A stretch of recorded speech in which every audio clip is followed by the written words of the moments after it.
is Mindy. Today I'm going to show you how to use black plastic in a garden. While many people use this technique, I would not suggest using this black plastic in a garden space because it warms the soil up and it prevents water from percolating down through the soil.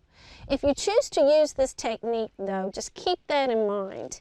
Now you can use roll black plastic or you can use black plastic bags, which is what I'm going to use today.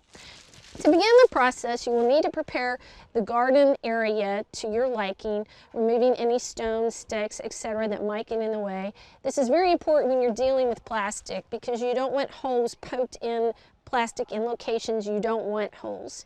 You're going to roll the plastic out, securing it at least on the corners and make sure that it is as snug and tight as possible to the round layer. And then cut your X's in the location where you want your plant material.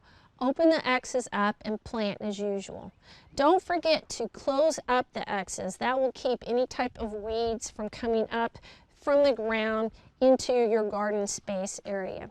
At the end of the season though, make sure that you roll up that black plastic. That gives the soil a chance to breathe and recoup from being suffocated with the plastic material.